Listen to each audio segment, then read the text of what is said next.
দর্শক সজাগ নিউজ আপনাদেরকে স্বাগতম। আমি কাউসার আহমেদ যুক্ত হয়েছে। আপনারা জানেন যে লালপুরে একটি আলোচিত ঘটনা, সেটা হচ্ছে নাটোরের লালপুরের থানা থেকে ছাত্রদল নেতাকে ছিনিয়ে নেওয়ার যে ঘটনা ঘটেছিল, তাকে সেই পরিপ্রেক্ষিতে 3 জনকে গ্রেপ্তার করা হয়েছে। এবং আপনাদেরকে যদি জানাই, নাটোরের লালপুর থানা থেকে জেলা ছাত্রদল যুগ্ম সাধারণ সম্পাদক রুবেল উদ্দিনকে ছিনিয়ে নেওয়ার ঘটনায় 3 জনকে গ্রেপ্তার করেছে পুলিশ ইতিমধ্যে। আচ্ছা ঠিক আছে। বুধবার 9 এপ্রিল সকাল পর্যন্ত অভিযান চালিয়ে তাদেরকে গ্রেপ্তার করা হয়েছে বলে জানানো হয়েছে। এবং তারা হলেন লালপুর উপজেলা গৌরীপুর গ্রামের রুবেল হোসেনের বোন রূপা খাতুন এবং সেই সাথে ফারজানা ইয়াসমিন বৃষ্টি ও কদমচিলা ইউনিয়ন যুবদল কর্মী মাসুদ রানা। আমরা কিন্তু দেখতে পাচ্ছি যে এখানে রয়েছে ইউনিয়ন যুবদল কর্মী মাসুদ রানাকে কিন্তু আমরা লক্ষ্য করতে পারছি।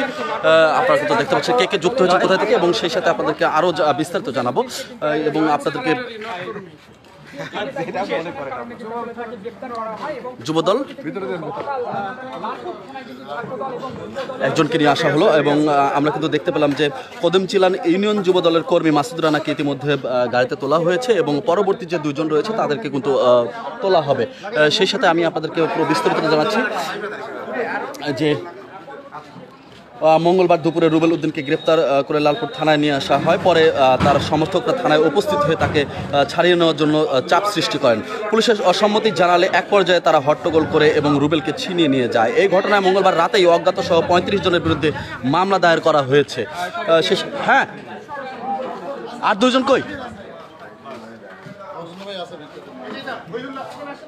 সেটা তো আরো আছে তো, আরো 2 জন আছে তো। হ্যাঁ, আর 2 জন আছে। এবং নাটোর সদর থানার ভারপ্রাপ্ত কর্তা ওসি মাহবুবুর রহমান বলেন, লালপুর থানা থেকে আটকদের আমাদের হেফাজতে দেওয়া হয়েছে। মামলার কাগজপত্র সদর থানায় আসে তাদেরকে আদালতে সোপর্দ করা হবে। এবং ইতিমধ্যে কাগজপত্র আসা হয়েছে। কিছুক্ষণ আগে কিন্তু কদমচিলা ইউনিয়ন যুবদলের মাসুদ রানাকে এবং রুবেল হোসেনের বোন, আস্তে নিয়ে আসেন, একটু আস্তে, এখানে রয়েছে, একটু আস্তে নিয়ে আসেন, রুবেল হোসেনের বোন রূপা খাতুন এবং সেই সাথে রয়েছে ফারজানা ইয়াসমিন। আমরা একটু লং শট, একটু লং। এখানে রয়েছে গ্রেপ্তারকৃতর মধ্যে ফারজানা ইয়াসমিন, রুবেল হোসেনের বোন রূপা খাতুন রয়েছে এবং ফারজানা ইয়াসমিন বৃষ্টি রয়েছে। সেই সাথে আমি পুরো বিস্তারিত জানাচ্ছি পরিস্থিতি। হ্যাঁ,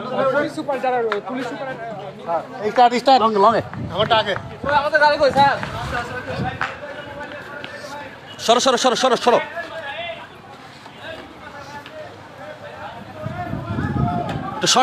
শর্ট।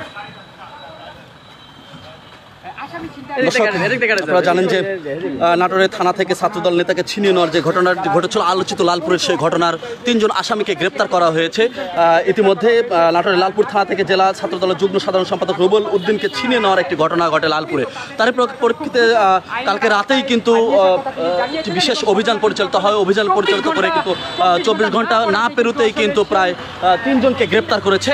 এবং 3 জন গ্রেপ্তারকৃতরা হচ্ছেন লালপুর উপজেলা গৌরীপুর গ্রামের রুবেলের বোন রূপা খাতুন এবং সেই সাথে আগাও।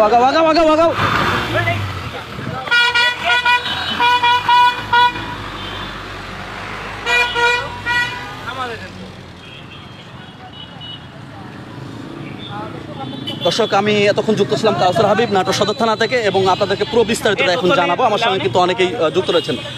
যাদেরকে গ্রেপ্তার করা হয়েছে এই আলোচিত ঘটনায়, তাদের নামটি হচ্ছে লালপুর উপজেলা গৌরীপুর গ্রামের রুবেল হোসেনের বোন, অর্থাৎ মূল হোতা যাকে গ্রেপ্তার করা হয়েছিল ছাত্রদল নেতা, তার বোন রূপা খাতুন রয়েছে এবং ফারজানা ইয়াসমিন বৃষ্টি রয়েছে।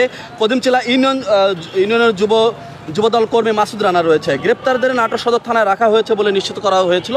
আজকে নাটোর সদর থানা থেকে কিন্তু তাদেরকে নিয়ে যাওয়া হলো।